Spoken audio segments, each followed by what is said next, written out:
নমস্কার বন্ধুরা, স্বাদে বাঙালিয়ানা চ্যানেলে স্বাগত। আজকে আমি একটা নতুন রেসিপি নিয়ে চলে এসেছি। সামনেই 25শে ডিসেম্বর, বাড়িতে সবাই কম বেশি কেক বানিয়ে খায়। আজকে আমি সেই কেকের রেসিপি নিয়ে চলে এসেছি। চলুন যাই দেখে নিই কেকটা আমি কিভাবে বানাই। আমি শুকনো উপকরণগুলো চেলে নেওয়ার জন্য এখানে একটা বোল নিয়ে নিয়েছি। এর মধ্যে একটা ছাঁকনি বসিয়ে দেব। এখানে 1 কাপ ময়দা আছে, মেজারিং কাপের 1 কাপ।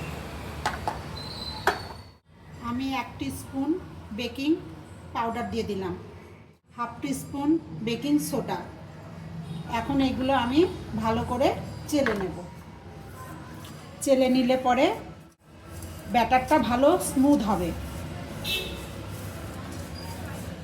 এখন আমি ব্যাটারটা একদিকে সরিয়ে রাখবো। কেকটা বানানোর জন্য এখানে 3টা ডিম নিয়ে নিয়েছি। ডিমটা অবশ্যই রুম টেম্পারেচারের ডিম নেবেন। ফ্রিজে থাকলে আগের থেকে বের করে রাখবেন। এখানে একটা মিক্সির জার নিয়ে নিলাম। জারের মধ্যে 3টা ডিমই আমি ভেঙে দেব।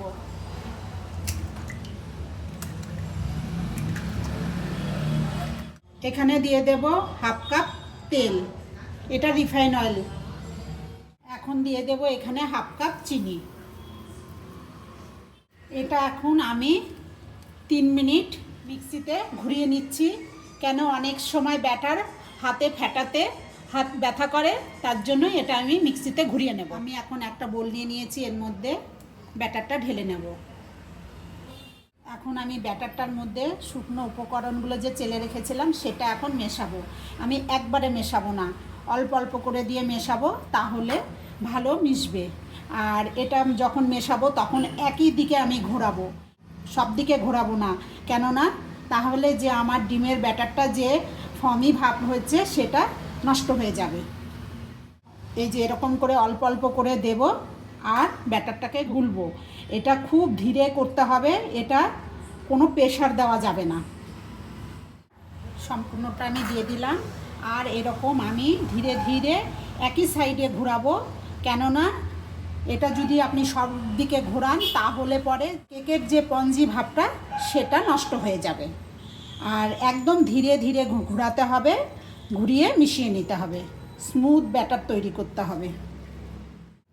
আমি যেভাবে করছি আপনারা আমার এইটা ফলো করবেন, তাহলেই আপনাদের কেক একদম পারফেক্ট স্পঞ্জি হবে।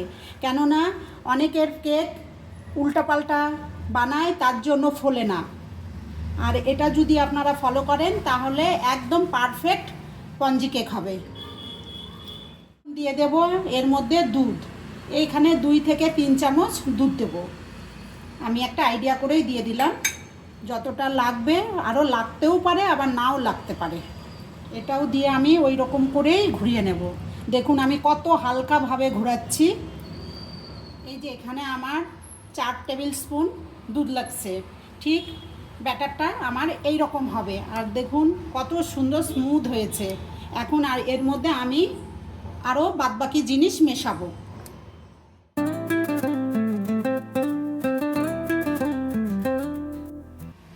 এখানে আমি 1 টিস্পুন ভ্যানিলা এসেন্স মিশিয়েছি।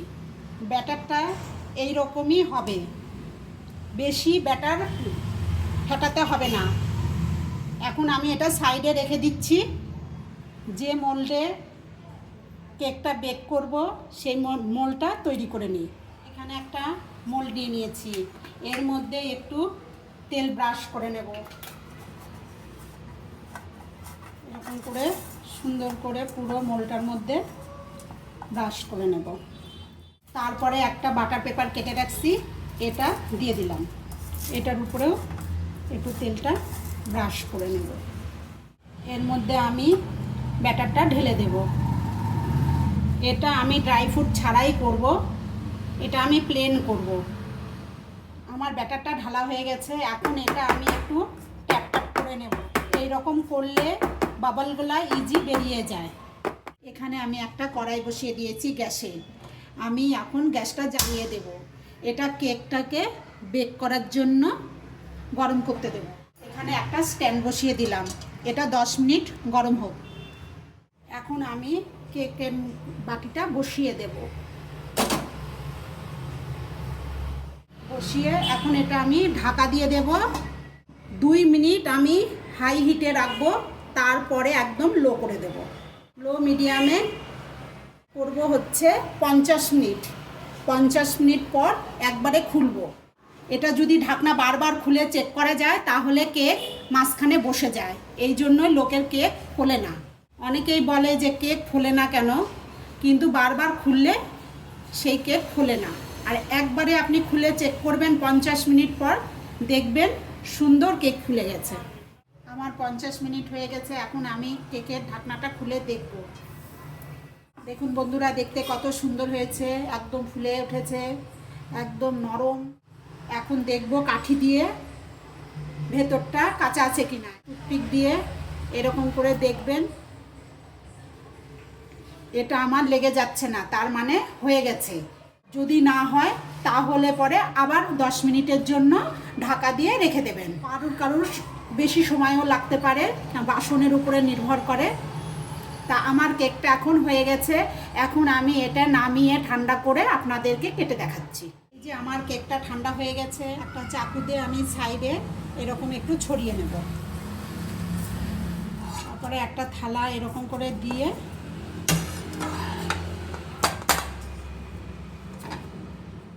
দেখুন বন্ধুরা, দেখতে কত সুন্দর হয়েছে। কাগজটা এখন আমি তুলে দেব।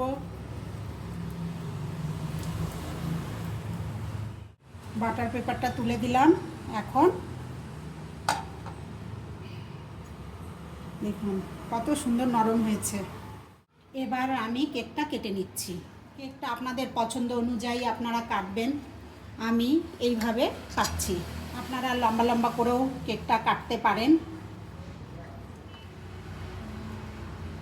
দেখুন বন্ধুরা, দেখতে কত সুন্দর হয়েছে। দেখুন কি কত ফ্লাফি হয়েছে কেকটা। এরকম করে প্রত্যেকটা পিস কেটে নেব। দেখুন বন্ধুরা, আমি পুরো কেকটা এইভাবে কেটে নিয়েছি। আপনারা আপনাদের পছন্দ অনুযায়ী কাটবেন। আজকে এই ছিল কেকের রেসিপি। যদি কেকটা প্রথম থেকে শেষ অবধি দেখে আপনাদের ভালো লাগে তাহলে লাইক, কমেন্ট, শেয়ার করবেন। আর সবাই বাড়িতে এরকম বানিয়ে খেয়ে দেখবেন। আবার আসবো নতুন কোনো ভিডিও নিয়ে।